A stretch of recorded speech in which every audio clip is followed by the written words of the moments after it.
So that's my charter. So Wilco, I think that is a great deal. I was if they can provide more pipeline.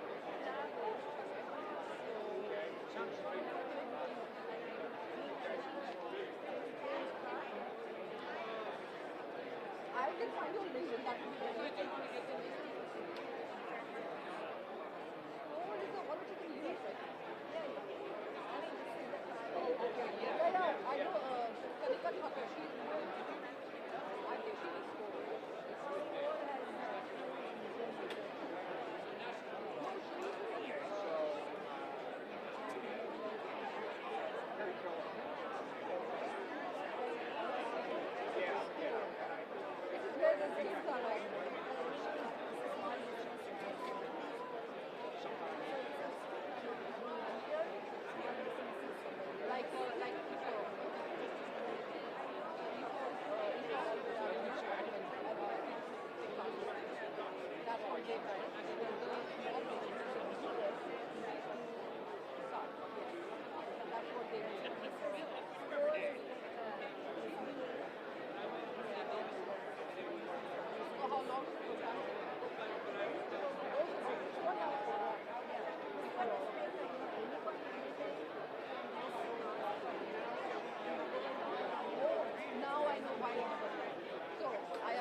Testing.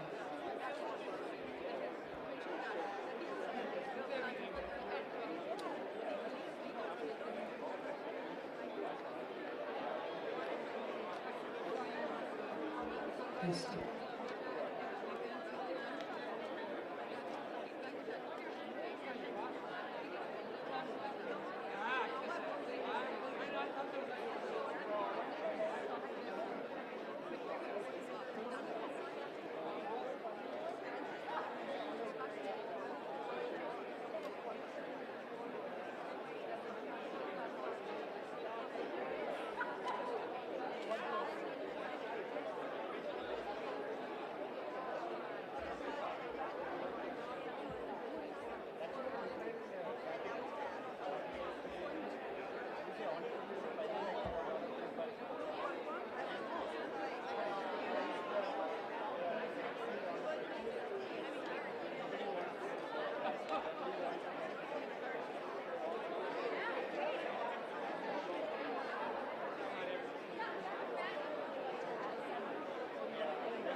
Hello, everybody.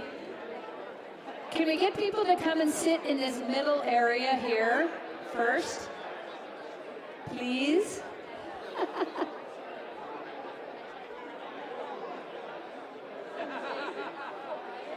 Hello, everyone. Those of you who are over by the bar, and those of you who are over by the entrance, can I get you to walk into the middle sections here and fill up these seats?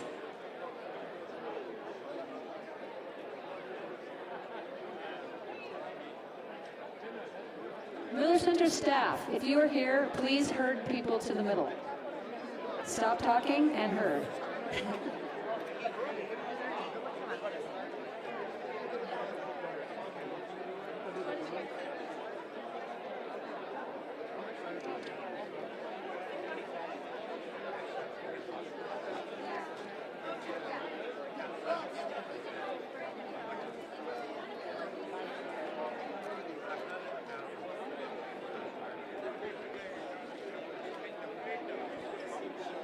Lynn Anderson.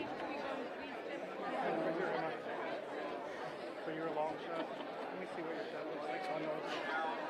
Let's see. Paul Belknap. Help.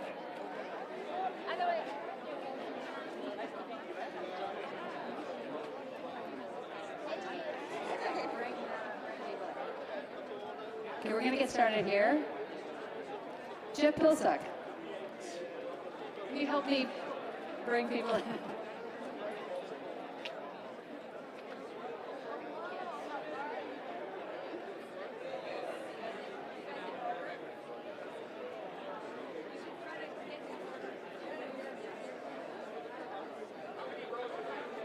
The yellow light inside that room doesn't help, does it? Did they? Again? Yeah.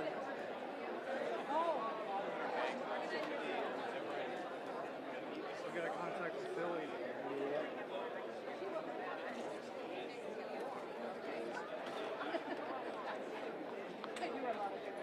You do a really good job with it.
All right, everybody, let's have a seat. Come on in. There's some seats over here, these tables.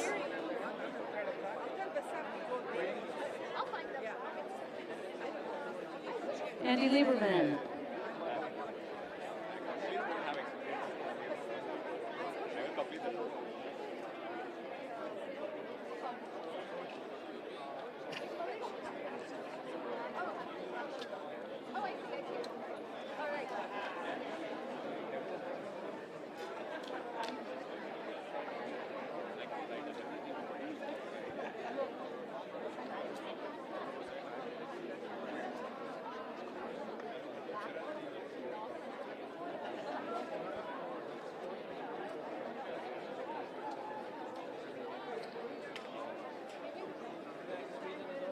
All right, we're going to get started.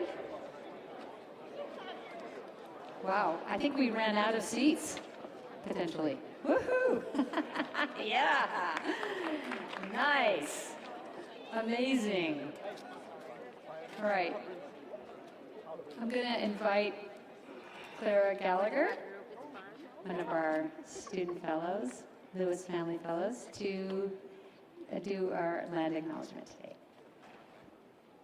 We pause to acknowledge that Santa Clara University sits on the land of the Ohlone and the Muwekma Ohlone people, who trace their ancestry through the Mission Dolores, Santa Clara, and San Jose. Remember their connection to this region and give thanks for the opportunity to live, work, learn, and pray on their traditional homeland. Let us take a moment of silence to pay respect to the elders and to all the Ohlone people, past and present.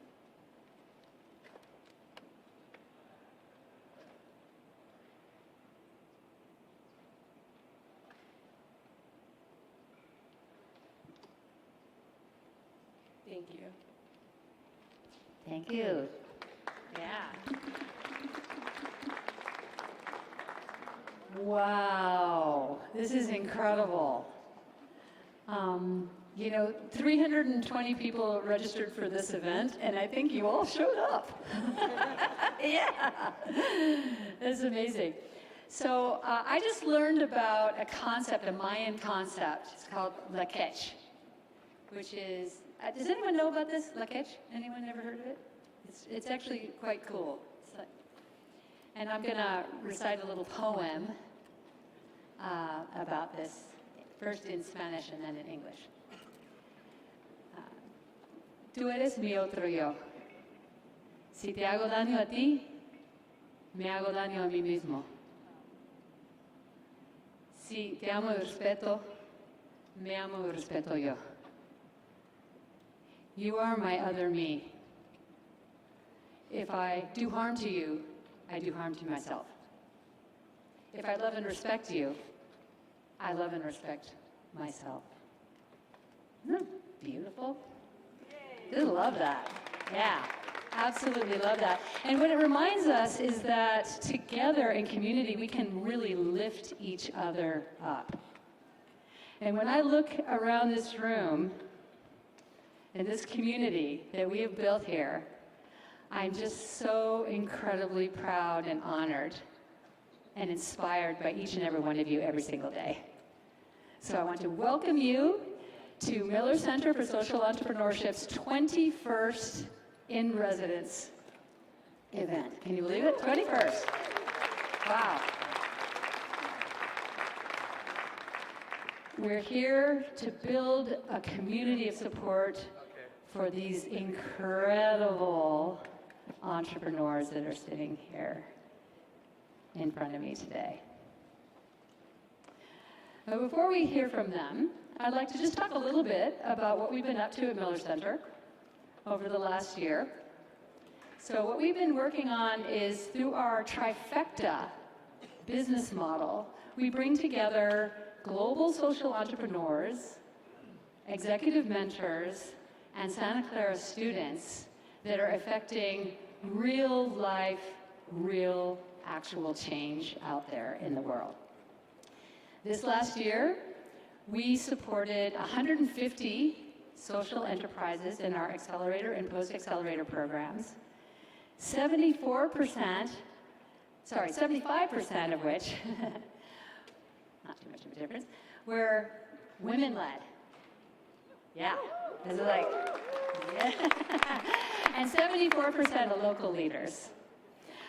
In terms of the mentors, we engaged 120 of you and 230, excuse me, sorry, Lynn. 230 of you on 500 assignments. You donated 12,000 hours of work.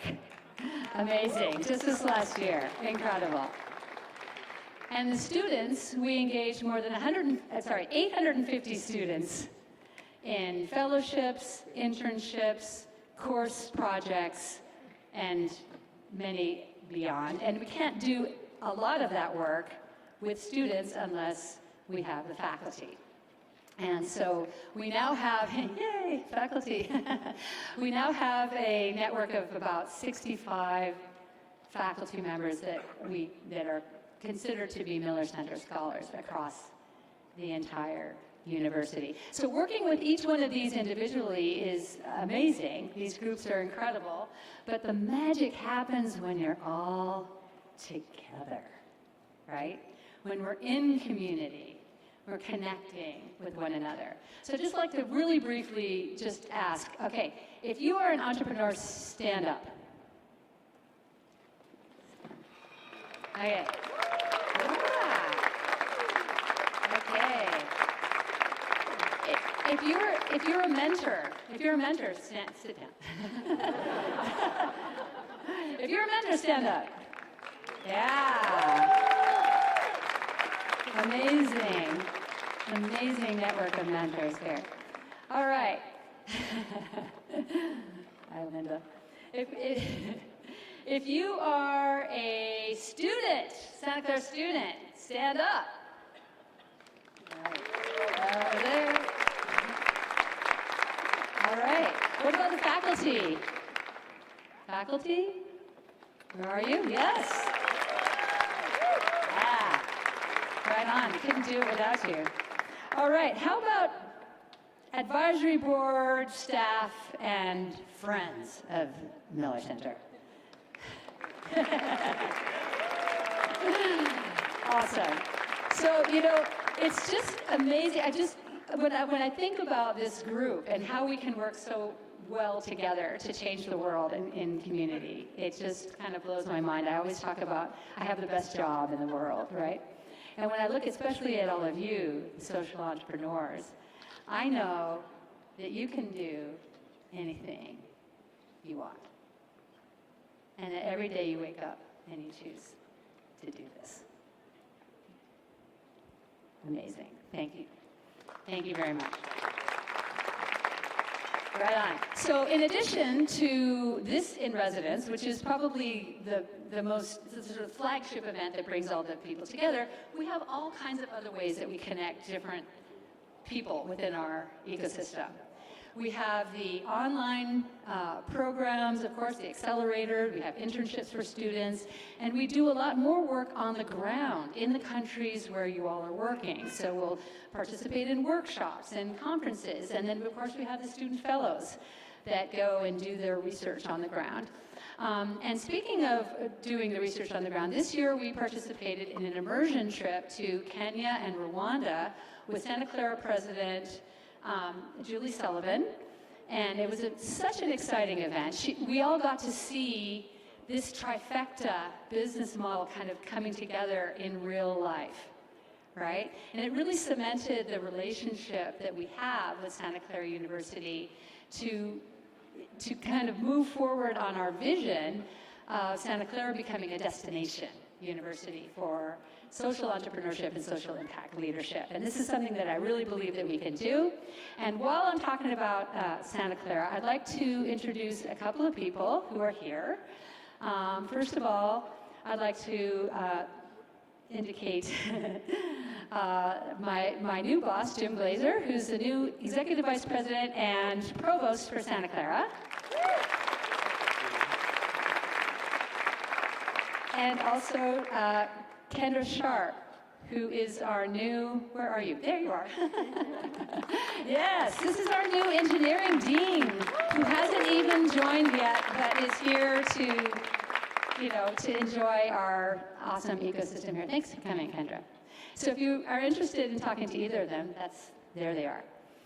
In addition to all of this connecting that we're doing, we're also doing a bit of investing.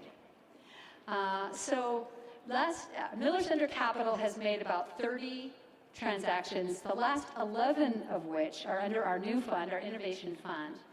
And what's super exciting about the Innovation Fund is that we've been able to leverage 10 to 1, $10 from other investors for every $1 that we've invested in you all, which is honestly beyond the wildest dreams that I had for this fund. And we're not done yet. Last month, actually, I was at the Clinton Global Initiative where we announced a very ambitious plan to raise another $20 million and catalyze $200 million into the Miller Center community of entrepreneurs. So, big stake in the ground that we're very excited to make happen in the world. So, yes, yeah, let's do it. We can do this thing. Okay, so, given our rich history of accompanying hundreds and hundreds of entrepreneurs around the world, our location here at Santa Clara University and Silicon Valley, and the fact that, frankly, our job is not done, right? There's still 2 billion people living in poverty, and many of the macro trends are not helping us in this. So there's still a lot of work to do. So the urgency and the call to action for us at Miller Center and Santa Clara University has never been stronger. And we are committed to doing every single thing that we can to cultivate a very robust network of change makers, the change makers of today and tomorrow. And so to finish off my remarks, I'd like to quote from one of my personal heroes, I'm sure many of yours as well, it's like Martin Luther King Jr. We are now faced with the fact that tomorrow is today. We are confronted with the fierce urgency of now. In this unfolding conundrum of life and history, there is such a thing as being too late. This is no time for apathy or complacency. This is a time for vigorous and positive action. It's a time for vigorous and positive action. And you know, I love this quote so much because it reminds me of something that another one of my heroes always used to tell me. This is my mom, Val Ellis, right there. She always told me, this life is not a dress rehearsal, right? This life is not a dress rehearsal. This is it. This is the performance. Gonna make it happen, and make it happen right now. So, Mom, tú eres mi otro yo. And it's her birthday today.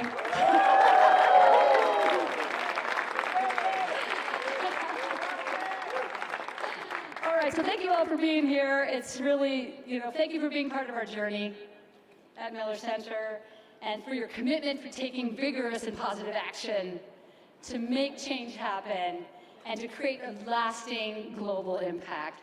Thank you so much. Yeah. All right. Thanks, Mom. All right, so now I'm going to introduce someone who really needs no introduction. The one, the only, Jeff Miller. Come on up, Jeff. Jeff is going to announce our Impact Excellence Awards winners today. So. Thank you, Brigit. So two things, maybe more, before I start. Just to put things in context for me, this is, I think, 27 years that in one way or another I've been connected to Miller Center even before it was Miller Center. And two things impressed me. One, nobody even flinched when Brigit said, well, when I was at the Clinton Global Initiative. That's a big freaking deal that we have never done before. And it puts Miller Center in the company that we ought to be in. So, very impressive, Brigit. Thank you. The other thing is, somewhere around 2009, 2010, through a series of events, myself and another Silicon Valley former CEO, Radha Basu, actually ended up running the center for, it was supposed to be 12 months, it turned out to be 18 months until we found a proper successor. And in those days, we were located across the Alameda in Loyola Hall, and the joke was that Miller Center, which was then not called Miller Center, I will not bore you with the name that was so long that it was called then, but that it was better known in India than it was on campus. And the joke would have been funnier if it wasn't true. So to see this many people here tonight on campus, next to our incredible office in this incredible building, is just for me another way to show how far we've come. Not the least of which is all the entrepreneurs that are here with us. So to Brigit and all the staff at Miller Center and all the mentors for Miller Center, thank you so much for getting us from there to here. So I get to do the fun stuff today. I get to award the Social Impact Excellence Award for this year. We started doing this in 2022 to recognize outstanding Miller Center enterprises, and there's some criteria. You have to have scaled dramatically over the time that you've been connected with Miller Center. You have to have stayed engaged with Miller Center and, in fact, had a number of engagements. Now, some of this reflects our change in our program. When we started out, our first cohort was in 2003. It was kind of one and done. And things were so different then. You literally, if you were an entrepreneur, you flew in from somewhere around the world. You landed, let's say you were from Kenya and you were a 35-year-old Kenyan woman. You then met me and Tim Haley, two old white guys, that were going to tell you everything that was wrong with your business, but we were here to help. And oh, by the way, we got a week, and we're going to rip your business apart, put it back together, and it's going to be so much better when you go through this. And oh, by the way, you don't even know our names yet. So talk about having to build trust, everything else. The program, thanks a little bit to technology, but more from our design of the program and everything, of course, goes much longer now. We now travel with our entrepreneurs for 6 to 9 months continually. So it's a much richer environment. But even in those days, for a while, it was kind of one and done. You went through the program, you learned a lot, and at the end, we kissed you on both cheeks, gave you a pat in the back, and you were gone. But thanks to Brigit, it was like, what do you do with your best students? What do you do if you're a VC? What do you do with your best companies? You bring them back, and you keep working with them. And as they scale, they have new challenges and new problems. And so you work with them more and more and more. And so that's a fundamental change that Brigit made to our overall program. And so these companies that have been through a number, and you'll see this as we go through them, a number of different programs with us as they have scaled is part of the criteria. They also have to be in the right areas. They have to be working on climate resilience. They have to be working on women's economic empowerment, or even better, both of those. They have to have an earned revenue model. In the early days of Miller Center, most social entrepreneurs were nonprofits. Now, virtually all of them, but you'll see today at least one of them is not, but most of them now are for-profits. But even with the nonprofits in the early days, we said donations are not going to keep you alive. You have to figure out some form of an earned revenue model. And so if you're going to be awarded one of these awards, you clearly have to do that. And then when we make the selection, we look at geographic diversity, sector diversity, and gender diversity. Now, this next part is strictly for the 3 people that are getting the award. So this award is made from sustainable bamboo, and the center part of it is jade glass. Do not turn it horizontally. The glass will slide out and it will shatter. And if you don't believe me, ask one of our first recipients from Husk Power who did that the very first night we awarded one. Actually, I have this one in the wrong order.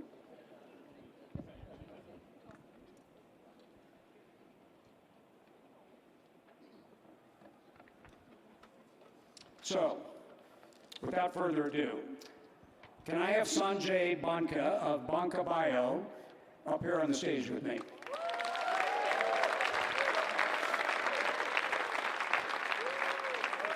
Congratulations. Congratulations. Okay, now I gave you the warning. Hold on to this. Hold on to it that way. I'm going to say a few words. Oh, you want to do this now? Okay.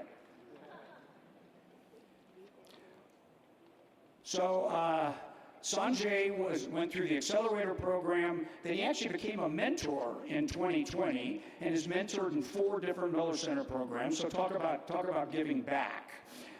He operates in Hyderabad, India, and provides sustainable sanitation. What we call his company does WASH, water, sanitation, and hygiene. So he's a WASH company, provides all of his solutions have a resource recovery or circularity, assuming I've actually pronounced that right, at heart. So they are trying to always work on clean water, whether it's coming in or going out.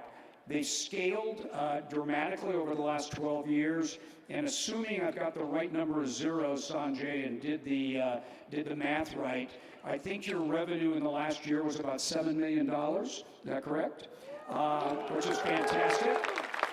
And Sanjay is actually one of the really one of the few of our companies that are actually on a public market, and he's got a $22 million valuation. So that is really amazing. So, Sanjay, thank you very much. And So a big thank you to Miller Center.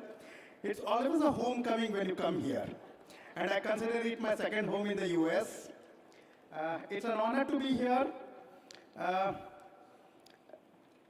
When we came here, or rather I came here in 2015, it just looks like yesterday. And the reception was at the wine facility of, as my other new entrepreneurs would be speaking here today, it was then there. The journey has been beautiful. I'd also like to mention Dan and Naresh, our two mentors.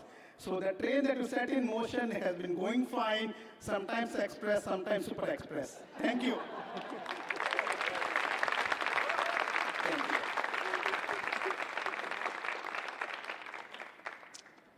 Our next awardee is Fundacion Paraguaya, also known as Poverty Stoplight, Luis Fernando Sanabria.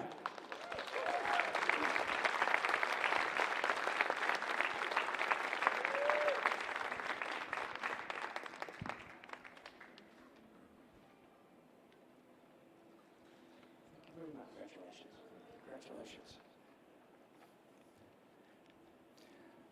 So Luis was actually in the 05 cohort. So that is only our third cohort. That was back in the old days where I described they come in and like, hi, I'm here to help you. You've never met me before. I'm going to change your business in a week.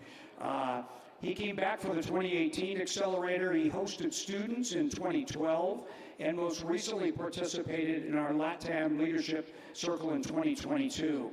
I don't normally do this, but he has like the all-star list of mentors. Bob McDonald, Patricia Martin, Daphne Luong, Lynn Anderson, who now leads all mentors, Bob Dench, and the legendary Al Hammond. So, wow, no wonder you're so good. He also has, and I don't know if this is official, but I'm going to take a reasonable guess at it. You began operations in 1985, is that correct? What were you, 12? I think this may be our longest running, seriously, our longest running social entrepreneur. It's phenomenal. And so what Stoplight does, Poverty Stoplight, develops and implements practical, innovative, and sustainable solutions that activate the entrepreneurial potential of families to eliminate their poverty and help them live with dignity. Over the years, they now have 80,000 clients that they provide programs including microfinancing, entrepreneurial education, financial self-sustainability, schools, and their product, they're called Poverty Stoplight. When they attended what we call the GSBI, that was our early name for the early accelerators, they had 58 organizations that they're working with in 14 countries. They're now working with 800 in 60 countries and working with almost 500,000 families. Congratulations. Thank you. It wasn't me that the one that came in 2006, but we came first time in that year and with the idea of self-sufficient school and hoping you can help us grow that model. So we grew to 28 countries. And I was the one that came in 2018 for the Poverty Stoplight, and you already mentioned the numbers. So the Miller Center has been very useful to us, and it's been very supportive to our growing, coming from a country like Paraguay that is far away of everything. So thank you very much. Thank you, Luis.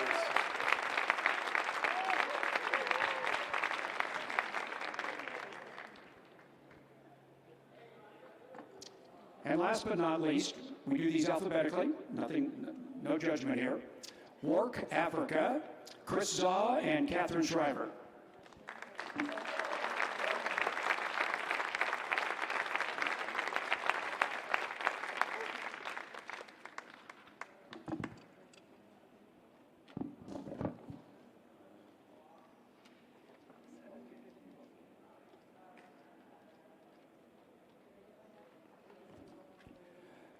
So Warc Africa participated in the 2020 Food Systems Accelerator, then came back in 2022 for the In-Residence program, 2023 Leadership Coaching Program. These guys found a good thing. They keep coming back to it.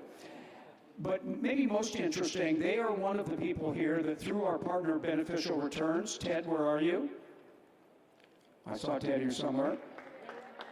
Stand up. There he is. Thank you, Ted. Ted Levinson from Beneficial Returns. Our partner in Miller Center's Capital Innovation Fund. And these guys took a $200,000 loan, and it helped them get finance silos ahead of the harvest season. By the way, you can imagine, if you get a really nice silo 2 months after harvest, it just doesn't do you a hell of a lot of good, right? Through the loan, they were able to get ahead of time and dramatically accelerate their financial and impact growth. So their mission is to get subsistence farmers in Africa out of poverty. They work in Ghana.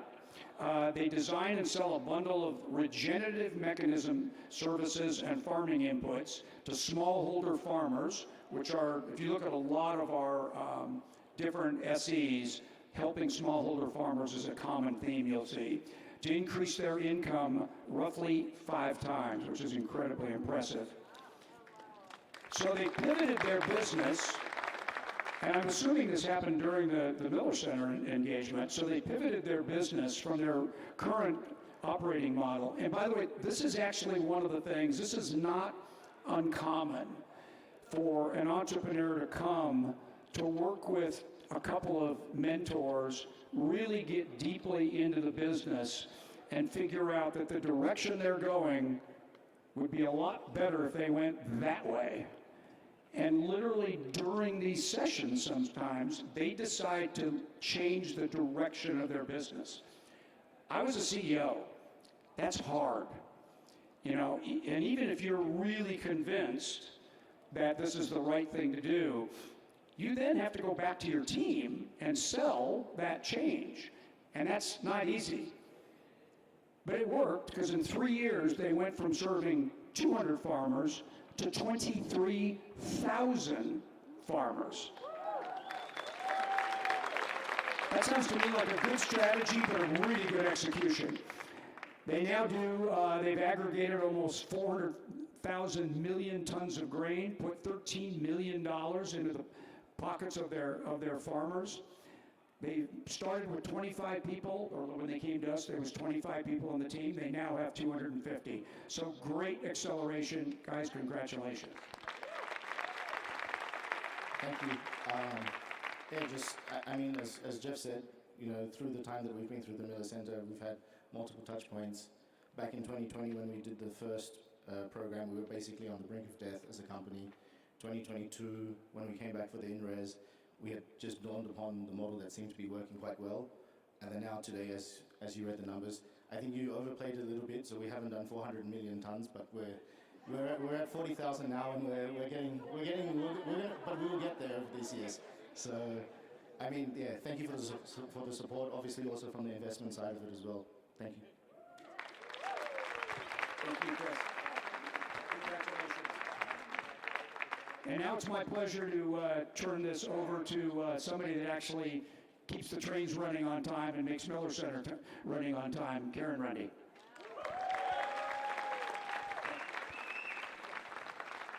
Well, thank you, Jeff.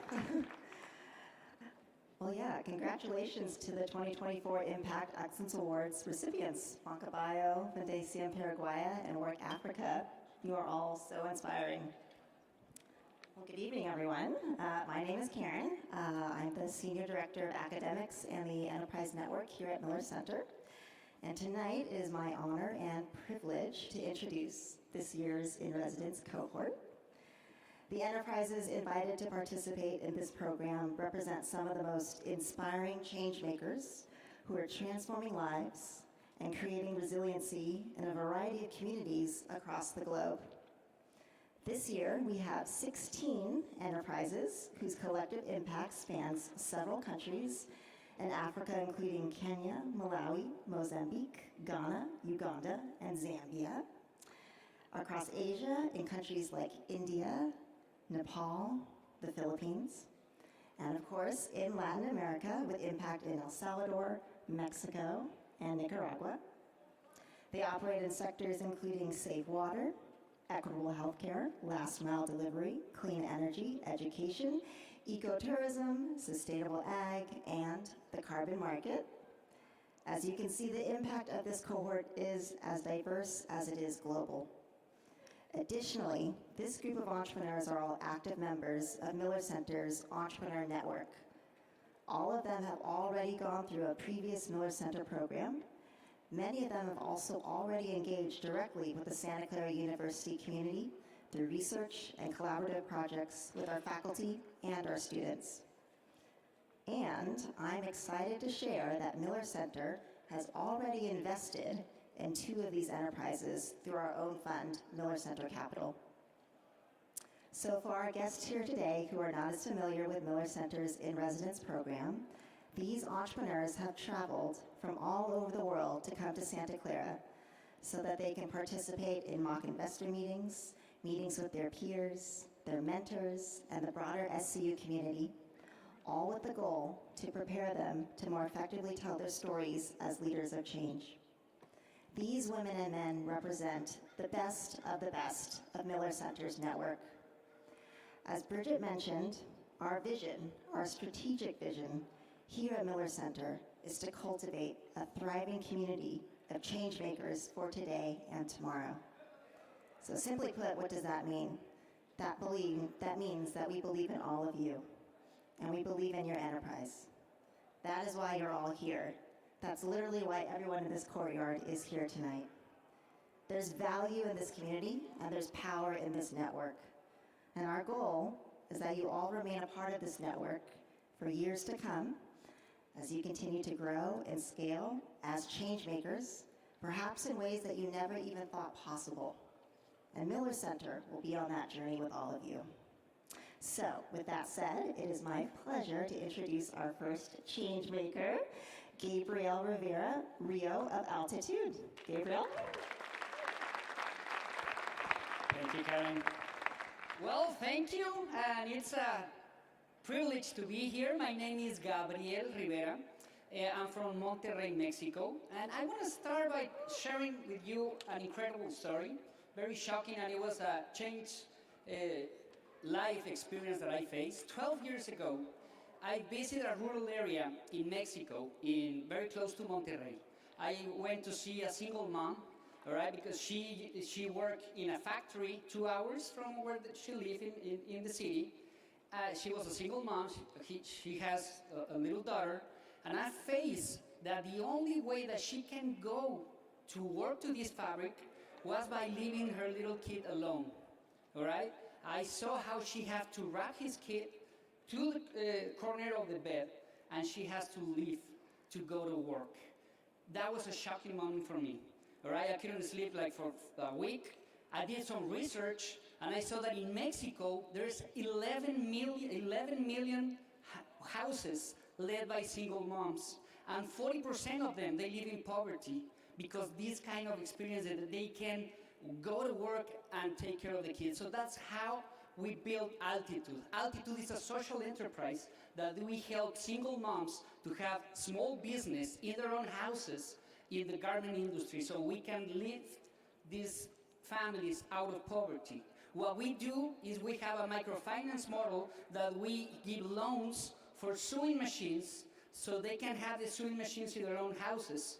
We give some training courses in entrepreneurship and in garment skills so they can become professional workshops, and after that we connect them with brands, with local companies, so they can have higher and better incomes without intermediaries, working from their houses to doing production to schools, uniforms, to industrial uniforms, to some local companies and international, especially the US brands, doing some products, right? We've been helping around, it's been 3,000 women, right? 3,000 workshops just in Monterrey.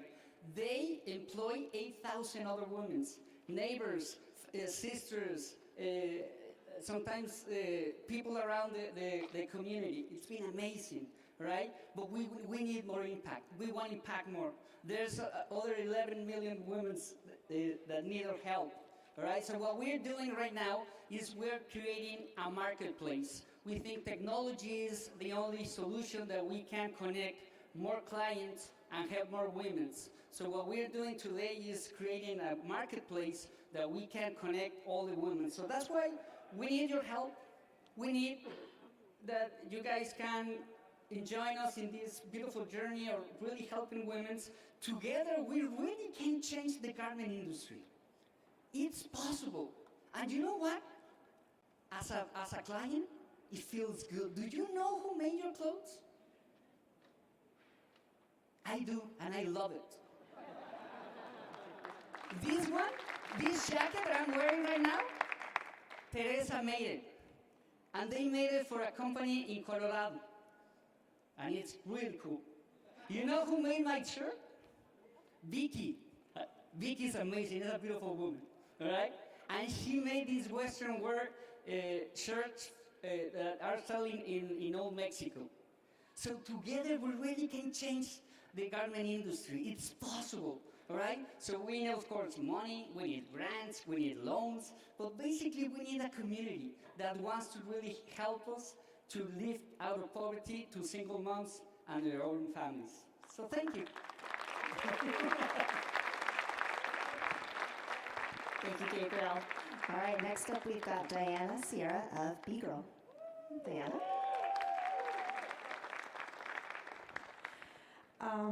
Thank you for the opportunity. So before I tell you what I do, I just want to do a quick exercise. So by show of hands, how many people here have a woman in their lives that they love, that they cherish, that they admire? Can you just please show hands? Okay, that's fantastic. Now you can take it down. Now I want you to close your eyes, please, and think about that woman and the time that she was probably a preteen, the 11, 12 years old. Maybe she is not there yet. Maybe it was your mom, maybe it's your sister, your wife.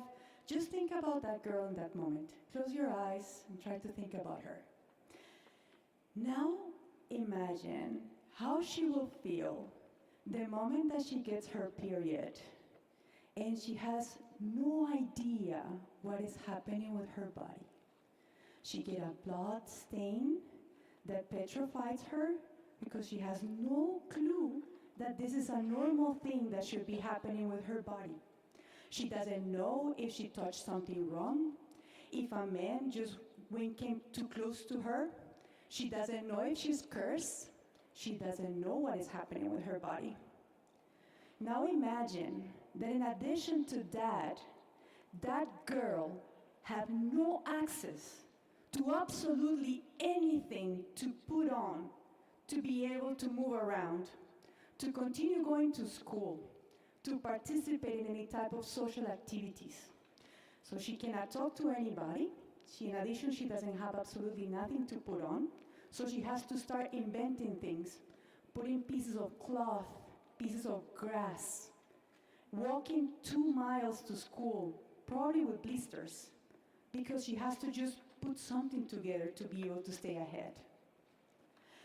That reality is what I became aware 10 years ago when I was working in Uganda, installing solar panels in clinics. I was working with a small little enterprise doing jewelry, and I started to have girls by the bunch asking for jobs when they should have been in school. So I come from a developing country myself. I come actually from a rural town in Santuario. But never in 1,000 years occurred to me that that could be the reality of a girl. And then I feel responsible. As an industrial designer, I somehow feel ashamed that I was designing all these beautiful laptops and cameras and hair dryers for people that I was not changing their lives. But then it was those girls that they just needed something just to be able to embrace their periods and manage them with dignity. So that sense of urgency and that you can just let it go was the entire fuel behind B-Girl. So B-Girl is a social enterprise, and what we do is we use design to make sure that we design reusable products that are good for their bodies, that they are good for the environment, that they feel celebrated, beautiful, colorful, comfortable. We also design education services, so they also have the knowledge, not just the products to move around, but the know-how to understand what is happening with their bodies. And last, we also provide data tools to governments, to NGOs, to make sure that when we do the combination of these three aspects, knowledge, body management, ownership, and creating environments that allow girls to thrive, we can build the agency those girls need to stay on the race. Up to now, we have managed to distribute more than 1 million products in the hands of girls and educated 500,000 youth. We had also designed the menstrual health curriculum for 2 countries, the country of Angola and the country of Mozambique. And if everything goes well, we will go for Cote d'Ivoire and Nigeria. And this is the type of work that I can tell you it's really hard, but it's the one that you wake up every morning saying, it is worth it. What I do matters, because those girls, they do deserve a chance to live in a world where they can access opportunities because of their merits and not their biology or their bodies. Thank you.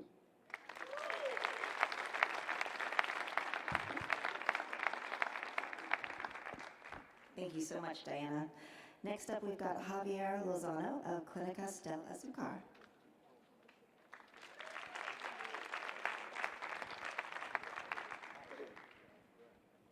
Thank you. My name is Javier Lozano. I'm co-founder and CEO of Clinicas del Azucar. It's a very revolutionary one-stop shop for diabetes care in Mexico. I was here 11 years ago for the in-residence program. We had 1 clinic, and yesterday we opened our 48th clinic.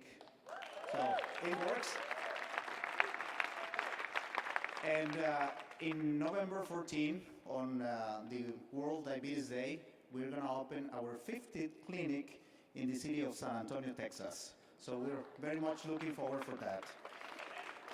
Well, diabetes is a catastrophe in Mexico. It is the #1 cause of death. It is the #1 cause of blindness. It is the #1 cause of amputations. It is the #1 cause of kidney failure. And even in some states, it is the #1 cause of suicides. And unfortunately, low-income people are hit the hardest. With our very innovative one-stop shop model, we were able to reduce the cost of care from $1,000 to only $300 a year. So we have, through the years, we have served more than 400,000 patients and became the largest private provider of diabetes care in the country. But unfortunately, diabetes is a catastrophe now in almost every country, including the Hispanic population in the US. So we decided to come back to the Miller Center after 11 years with the objective to double the number of clinics and start a franchise model to expand internationally. So thank you very much. Thank you, Javier. All right, next up we've got Wesley Meier of Cova. Good evening. My name is Wes Meier. I'm the co-founder and CEO of Cova. It's getting a little late, so a little engagement. Raise your hand if in the last week you filled up a glass of water from the tap and took a drink from it.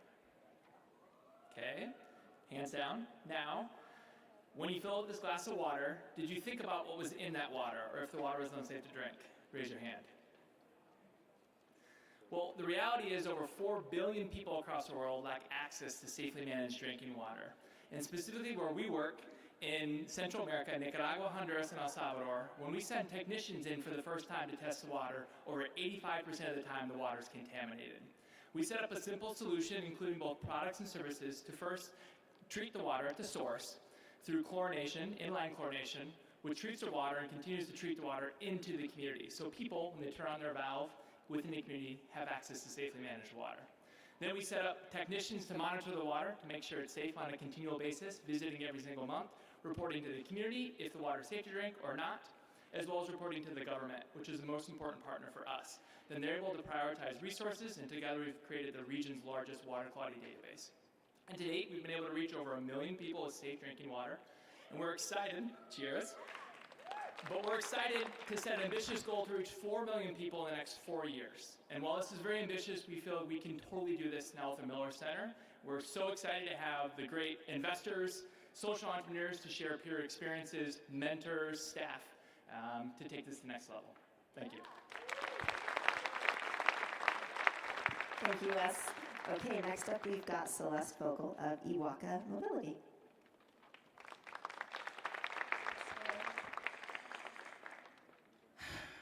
It's such a hard act to follow. Where do I start? Having lived most of my life out of Africa, about 4 years ago, I was traveling in the Gulf of Guinea with my almost adult kids who were born and raised in Switzerland. And during that trip, my kids who had been going to Africa most of their lives were frustrated. They were frustrated not only with the reality of people not being able to move in cities, but the pollution, the traffic, and all they did was complain. So I said to them, what Brigit said today, I said to them, instead of complaining, why don't you do something? Vigorous and positive action. And I looked in the mirror and asked myself why I wasn't doing anything. So I dropped my cushy corporate job in Switzerland and moved back home. And when I went home, the idea was that with e-mobility, I was going to be able to change the transport situation in Kenya. But then I quickly realized that the problem was deeper than that. Building in Africa is not easy because you need to build an ecosystem. We realized very quickly that we could not just sell e-bikes because, first of all, they're expensive. No one could afford them. That's the first thing we realized. But then there was another thing that we take for granted when we don't live in Africa. We take for granted that when you want something, you can just order it and then it just comes to you. Last mile logistics in Africa is broken. When you order anything, if you order food, it takes, in the best case scenario, an hour and a half for you to get the food. If you're lucky, maybe you get the food damaged or half-eaten, or you don't get it at all. So you realize that the ecosystem is broken. Businesses are frustrated, riders are underpaid, can't afford the bikes that you're trying to sell them, and consumers are frustrated. So we decided to build last mile logistics in Kenya, starting in Kenya. So what distinguishes us from your Uber Eats or DoorDash?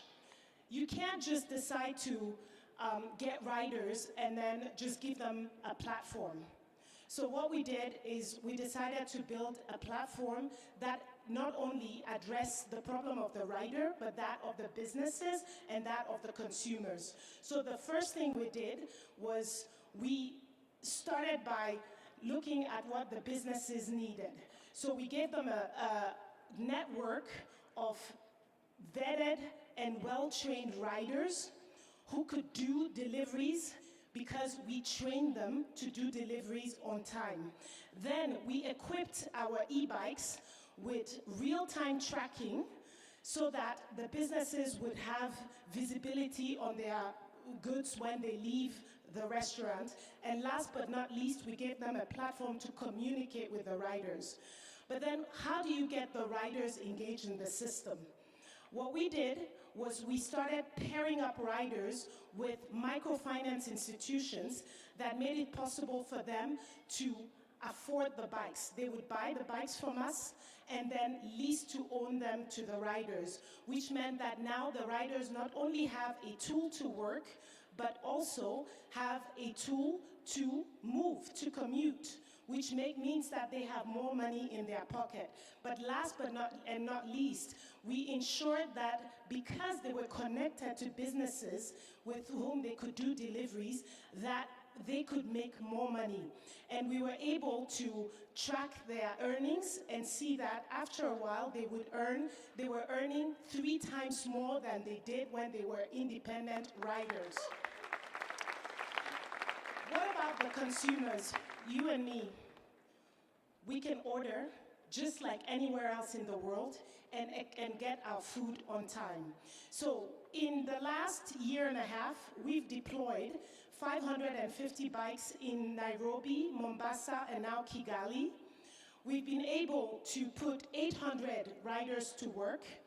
And to just being at Miller Center, I'm looking for my mentors, Aaron, who was my mentor in the accelerator program and was my mentor for the INRES, and Arvin have been instrumental in us finding our way in the system, because e-mobility is not just bikes, it's not just transportation, it's what you do with it.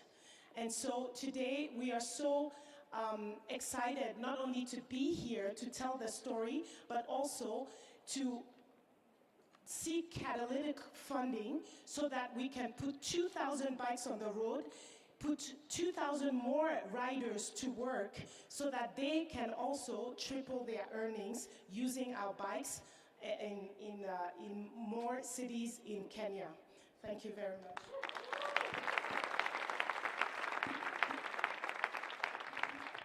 Thank you, Celeste. Next up, we've got Jasmeet Singh of Fair Climate Fund, India. Hello, everyone. Thank you very much for providing the opportunity. Thanks to Miller Center. My name is Jasmeet. I am founder and director of Fair Climate Fund India. By way of introduction, you can consider us a matchmaker who find a love. Not that love, the love for the planet. We connect the farmers who grow green to the businesses who want to go green. Farmers, why we have considered farmer as one of our stakeholders. I heard in the initial announcement by Brigit that there more than 300 people are here for this reception and dinner.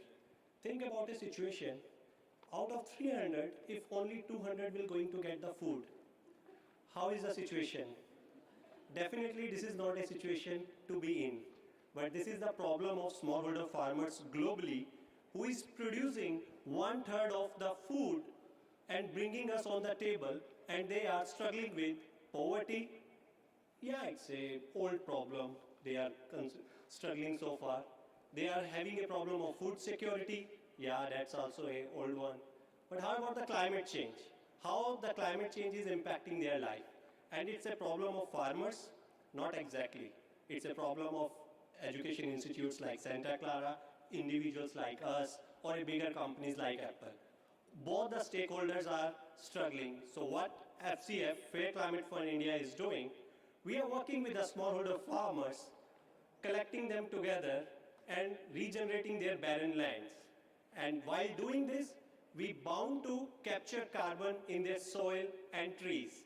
And thankfully, there are carbon markets where we can certify and quantify these impacts and sell it to the bigger corporates like Apple, who are also grappling with the problem of climate change, that how they can make their products green, carbon neutral. So with the grace of God, in last 3 years, we have touched more than 50,000 farmers, mobilized $3 million in Ethiopia and India. We are raising $3 million as equity investment at the moment, already have received soft commitments. I'm inviting everyone here to join this journey as a community, as a mentor, as an investors. Definitely you will going to help us in this journey and also receive the financial returns. Whosoever find this is interesting, I am happy to meet and collect the checks after the pitch. Thank you.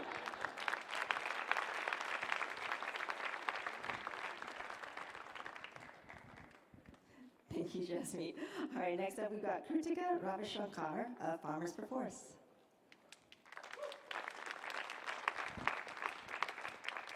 So I think Jasmeet made my job a lot easier. Like Jasmeet was saying, we have millions of farmers across the globe who are struggling with climate change. There are hurricanes, drought, heat waves, and while all of us are facing the impacts of climate change, farmers who actually played absolutely no role in contributing to climate emissions are actually the worst impacted. So I'm Krutika Ravishankar, one of the co-founders at Farmers for Forests. And what we're doing is fighting the twin problems of climate change and poverty in India. How do we do this? We work with farmers on the ground. We help them transition to agroforestry. Now, agroforestry not only removes carbon from the air, it actually also restores degraded soil and can increase farmer income by as much as 5 times what they were earning before. If our solution is implemented at scale, which is across approximately 40 million hectares in India, that's the equivalent of taking almost every single car on the road in India off the road.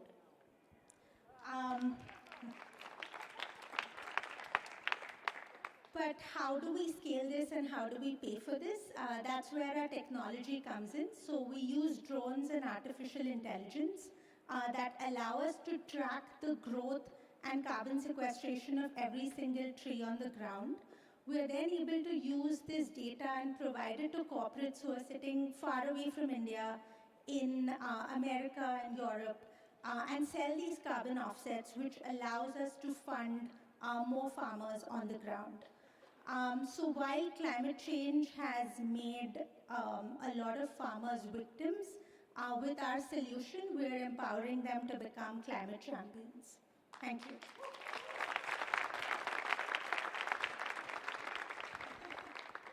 Walked off with the mic. All right, thank you so much, Krutika. Next up, we've got Abid Rashid of Fast Beetle. Hello. Thank you for the opportunity, Karen. My name is Abid. I run a company called Fast Beetle. I want you guys to think of an artisan in the remotest villages in the Himalayas making beautiful products. You know, they have hands of gold. This is what we basically have been seeing since decades. But the main problem that we saw was that these products lie in their homes because they did not have a channel to deliver these products. That's what me and my co-founder saw. We resigned from our jobs. We came back to our homeland, Kashmir. It's in India. And with the right set of technology, we basically empowered these artisans with the right logistic services. Fast forward, we started in 2019, and we started with a couple of artisans back then. And I would say we are right now like a DoorDash for artisans. So they make products, and we make sure to deliver them all across the globe. We're right now working with more than 2,000 artisans. We have delivered around 10 million orders since then. And our revenue clocks at $1.5 million a year. Thank you. our aim is to basically have more impactful artisans with us so that we could handhold them and also give them the services in the region. And now we're looking for an opportunity to raise another $1 million so that we could grow at 3x. Thank you. Thank you, Abid. All right, please welcome Herman Zubia of Hipocampus. Thank you, Karen. Thank you very much. And very, very exciting to hear all the pitches. So yeah, it's gonna be hard. Hopefully, I'm gonna try to keep it short. I wanted to start with a question.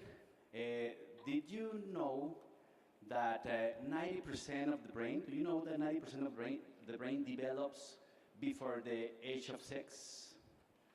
And without proper stimulation, for children before this age, it's going to have 20% less income throughout its life or their lives, or 60% less probability to attend to a university, or 70% higher probability to be arrested for a violent crime.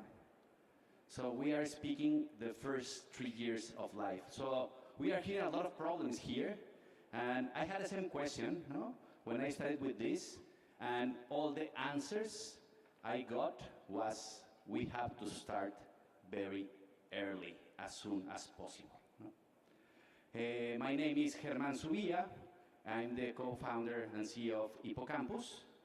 Hipocampus is a social enterprise with the objective of increased access to high-quality early child care and education. In Mexico, we are living a perfect storm. From one side, we have public services, public child care services, completely disconnected from the reality of working parents. And on the other hand, we have, right now, we hear it all across Mexico, the nearshoring, no?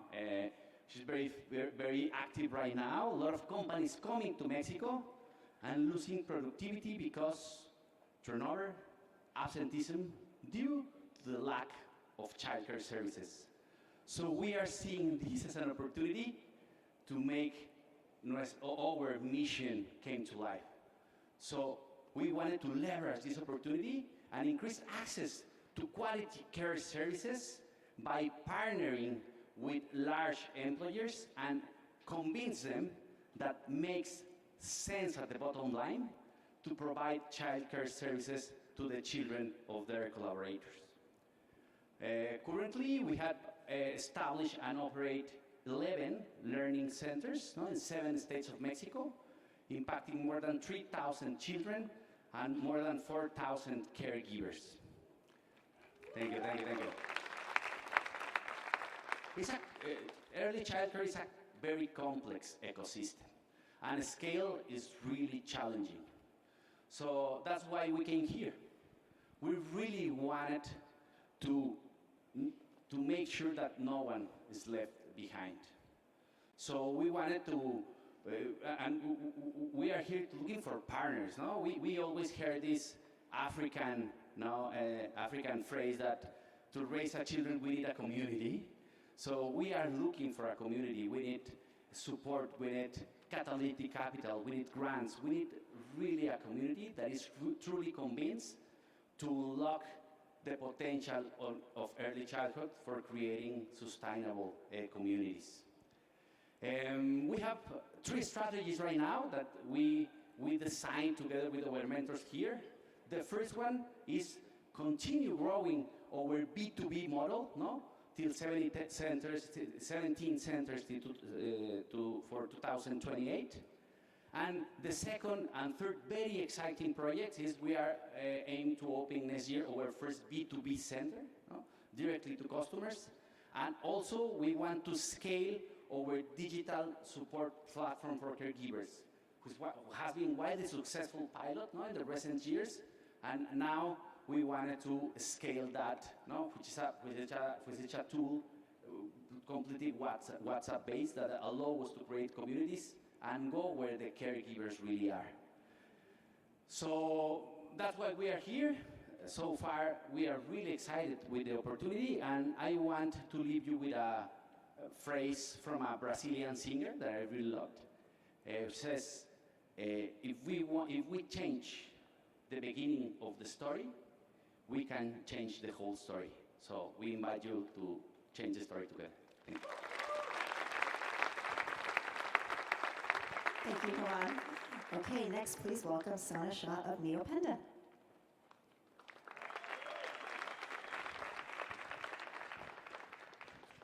Good evening. How is everyone doing? Are you feeling inspired? I know I am. Well, thank you so much for having me. I'm honored to be here. I am Sana Shah, CEO and co-founder of Neopenda. Several years ago, 9 years ago, I was in a hospital in Uganda, and I met this baby. Her name was Zuri. Zuri was having trouble breathing. She had respiratory distress, but she was one of 150 babies in this ward with only 2 nurses. And without any equipment, these nurses didn't know who actually needed attention. The only equipment I saw was collecting dust in the side of the room, or in what nurses called the equipment graveyard. I later realized that 70% of medical equipment actually sits idle in African health facilities. Using my engineering background and my co-founder's engineering background, we decided that wasn't okay. So we created Neopenda. We design needs-based medical technologies for emerging markets so that babies like Zuri have a fighting chance at life. Our first product is NeoGuard. This is our wearable vital signs monitor that continuously measures pulse rate, respiratory rate, oxygen saturation, and temperature, all in a simple headband. The vital signs from multiple newborns wirelessly connect to a centralized dashboard and a tablet provided with our system. So a clinician can look at one screen and be able to tell what's going on with all her patients. We're proud to have been sold devices to over 40 facilities in Kenya, Uganda, and Ghana, and have recently been recognized by both WHO and UNITAID. We've raised $5 million to date and recently gotten a $1 million grant to help support us in our journey to help save 10,000 patients in the next 2 years. All we need to do this is another $500,000, and we invite you to join us as we change that narrative for newborns so that they can get the care that they need to not just survive, but thrive. Thank you. Thank you, Sarah. Okay, please welcome Ekta Jaju of Organic Foods. Very good evening. I'm Ekta Jaju, founder and director at Organic Foods. So I'd like to start with sharing the story of my favorite farmer, Chitto Biswas. I think my friends have shared about the challenges farmers face, and he faced more. When he first met me, he spoke about his friend who had battled death because he inhaled some pesticides, and he could see how his soil was dying each day. And he wanted a solution, but he said, I don't have an alternative. So after doing trainings in regenerative agriculture with us, he transformed his entire agriculture system. His small plot was turned into a diverse oasis. He started growing line races, black rice, red rice, aromatic varieties, pulses, oil seeds, vegetables, and more. He became a local role model. His produce found way to Germany, and over 500 farmers actually followed him and turned to regenerative agriculture in his region. So how do we do this? We follow a hybrid model that supports farmers from seed to shelf. So we want to transform the regenerative agriculture space in India into a thriving profession for smallholder farmers. So the foundations, Fundacion Foundation, they support the farmers with training, technology, and Organic Foods creates access to markets for these farmers so that they get a fair price for their produce. Over the years, we've helped over 5,000 farmers transition to regenerative agriculture, improve soil quality, and create access to them. We've seen immense success. We've seen higher incomes with farmers. We've seen healthier ecosystems. And we're here today because we don't want our journey to end here. We want to now expand the work that we're doing across 4 states in India and impact 20,000 more farmers to transition into regenerative agriculture. And I'm here to seek your support to transform India's agriculture landscape. And also, so all of you who would like more sustainable food, more eco-friendly food, and a little good karma on your plate, please get in touch with me. Thank you so much.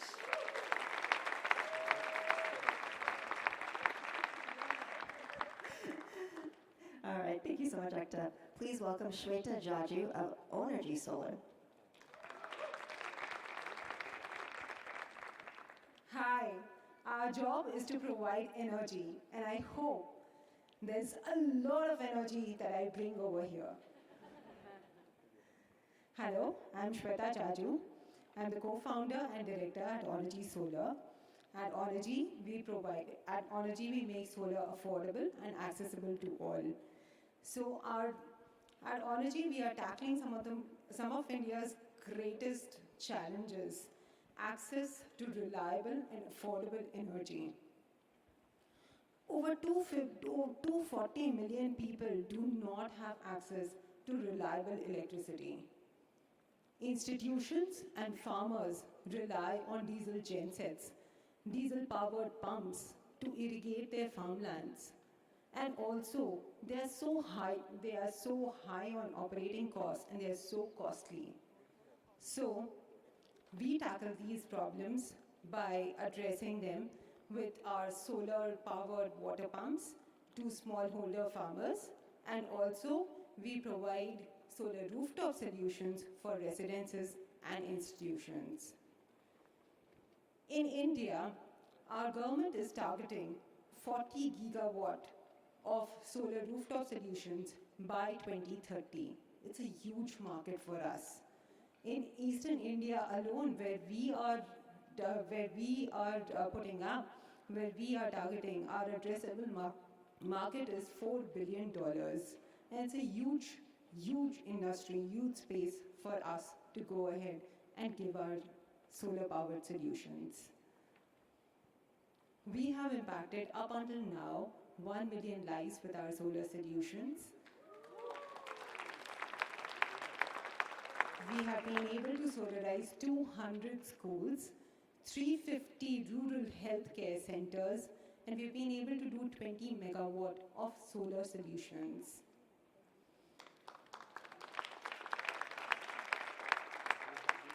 Our annual revenue is $2 million, and we are looking for an investment of $2 million to go ahead and expand and also impact 2.4 million lives in the next 3 years.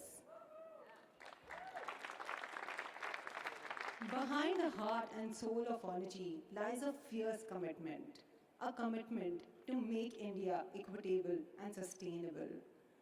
And to impact these 2.4 million lives, I would love to have some lovely collabs and investments. Thank you so much. Thank you, Shweta. Okay, please welcome Emiliano Iturriaga of Rutopia. Thanks, Karen. Hello, everyone. I'm so happy to be here. Emiliano from Rutopia, from Mexico. So, how many of you, when you think of traveling to Mexico, you think of the big resorts in Cancun or Cabo? Maybe not? I hope not many? Yes. No, I know you're a pretty cool group. But the bad thing is that most of people in the world relate that to Mexico. And even though we are the 5th country most visited in the world, still 80% of the travelers are focusing on only 5 destinations. And only 7% of this income actually reaches the hands of local communities. Now, at the same time, we have hundreds of small rural communities and entrepreneurs in these communities that are every day creating amazing touristic experiences while they are protecting their jungles, their forests, their culture, and while they are staying in their communities and not having to migrate to big cities or to the US. So the kind of experiences they make are, for example, cooking workshops or handcraft workshops or hikings on the forest or like kayaking on the jungle, you know, and all of these are great experiences that a lot of people want to live from around the world, but sometimes these entrepreneurs don't have the means or face big obstacles and challenges to actually reach those travelers that are looking for these experiences. They face technological challenges, they face language barriers, and some professional challenges as well. So what we do in Rutopia is we help them improve their offerings, we help them digitalize all of these amazing experiences and put it in our platform, and then we help them distribute them to travel agencies and other companies around the world. And I know what you're thinking. Yes, they are all safe. They are very safe, and they are pretty amazing as well. So we've been doing these for around 4 years. This year, we're going to be working with more than 400 rural communities all across Mexico. We're generating more than $4 million of revenue this year for these communities. That's a pretty big milestone. And we're very excited about that. We started with Miller Center, the first accelerator, in this January of this year. We started looking for $800,000 of investment, and I'm very happy to announce that yesterday we actually closed the round with $1 million investment. So thank you very much, Miller Center, and thanks so much to our mentors, Steve Albertoli, Linda, Joe, that have been helping us around this whole year. But don't worry, we still have tickets for 3 more months. We have an extension, so if anyone want to jump in on the boat with us, please feel free to reach out tonight or later. Thank you, Liliano. Okay, please welcome Muzalima Mwanza of Safe Motherhood Alliance.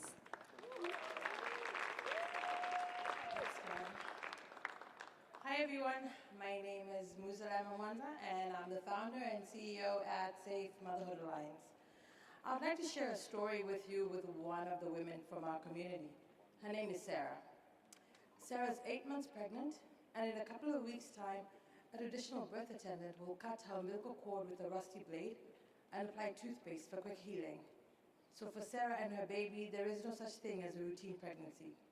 Every year, more than 300,000 women and 2.7 million babies die due to the brief window period between the baby's birth and a baby's first month. The major challenge is the lack of access to sterile supplies, lack of access to medical personnel, distances to the nearest health facilities, and the high cost.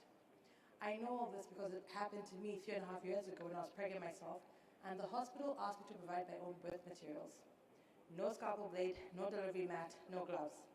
I was shocked that I had to do this, but I was lucky I had a healthy son because I could afford it. But I found it unacceptable that 1 in 7 women and 1 in 10 babies died because of this. And that is why we established Safe Motherhood Alliance. We design, develop, and distribute sterile delivery kits to pregnant women in low-income communities and rural areas. We also train traditional birth attendants because in Zambia, almost 53% of all births happen outside of a health facility, putting women at high risk. We train them, equip them, and upskill them with our products and connect them to the nearest health facilities in their communities. We also have a digital app, which we have our products and services that women are able to connect to the services and the products that we provide. We also manufacture some of the products in the kit to reduce the cost. We're able to manufacture sanitary pads locally in our country, and this enables us to create jobs as well as empower the local communities. Our business model is threefold. We sell directly to the pregnant women, we sell through the traditional birth attendants, enabling them to earn a commission of every kit that they sell. We also work with the Ministry of Health in Zambia, enabling us to work in 3,000 of their clinics. To date, we've been able to distribute 50,000 delivery kits to 50,000 pregnant women, enabling us to save lives. We've also been able to train over 50 traditional birth attendants, enabling them to become our distribution agents and empowering them in their communities. Currently, we're developing our app, which we know will be able to connect women to our products and services as we launch more products. We're asking you to join us in our journey to ensure that women in Zambia and in Africa have a safe pregnancy so that childbirth is not dangerous for them. Thank you. Thank you so much, Ms. Lima. Okay, please welcome Sam Dharmapala of Transform Engine. Thank you, Garrett. Okay, all right. My name is Sam, and I'm the creator and founder of Transform Engine. So 11 years ago, I was living and working in the Philippines for a global investment bank in their technology and operations area. And one day, I was in a crowd similar to this, and a person got up and talked about how they rescued women from sex trafficking. So I was devastated to hear about this, not just about girls young as 10 years old suffering years of abuse, but I was even more devastated when I found out that aftercare consisted of staying in a shelter for a few months and then forced out and forced to live on your own with no support at all. It's at that point in time that they get re-trafficked again. So that stopped me in my tracks. I left my job in investment banking and created a company that would provide IT or computer-based work for survivors.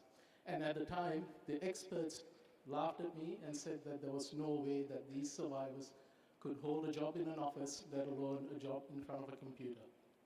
So 10 years later, we had 340 employees. 90% come from our target demographic of those who've been trafficked, abused, or at high risk of exploitation. About a third of our workforce come from a very high trauma or PTSD background. So we're the largest company of this type in the world, operating in the Philippines and since 2021 in Nepal. As a business, what we do is we convert 3D and laser scans into engineering drawings and floor plans for the construction, architecture, engineering, and real estate industries. So, suppose you would wonder how in the world someone with a background like that could do this work. And what we have effectively is a multi-year trauma recovery program embedded in a modern workplace. Our customers are some of the largest 3D scanning companies in the world, and we lead the industry in terms of both quality and on-time delivery. What we are after is the, infusion of about 750,000 across both debt and grants to triple our impact in the next coming 5 years and to expand into more trafficking hotspots around the world. Thank you. Okay, thank you so much, Sam. And last but certainly not least, Joshua McFarland of Vitalite, Malawi. Thank you. Thank you, Miller Center. I know what you're thinking. Who is this Mzungu from Malawi? And, well, I'm going to tell you. So, my personal story, please come to me, find me after this, and I'll tell you my personal story. But basically, Vitalite is where we make quality made affordable. We focus on last mile distribution of solar home systems in rural communities. So I started the Miller Center last year. During that time, we raised over $3 million, and we impacted 300,000 households. We are the quickest way to electrify a country.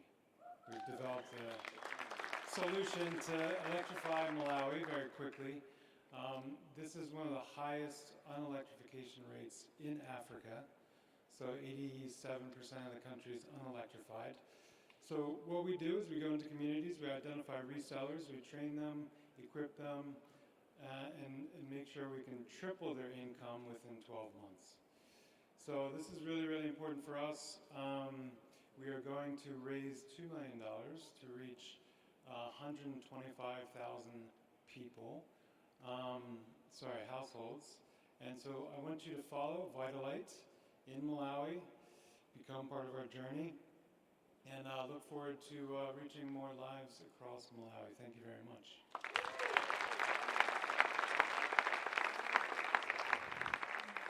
Okay, thank you so much, Joshua. Well, this concludes the scheduled portion of the welcome reception. We hope you've been inspired by the presentations you've heard here today. And if you would like to learn more, obviously we encourage you to meet with all of these fine humans in the front 2 rows wearing the yellow lanyards. Please talk to them. And you can also learn more about them in this beautiful booklet. It has all of their profiles and then a QR code to their pitch playlist. So check that out. All right, thank you all so much for coming out this evening and for being a part of this amazing, thriving community. Thanks, everybody.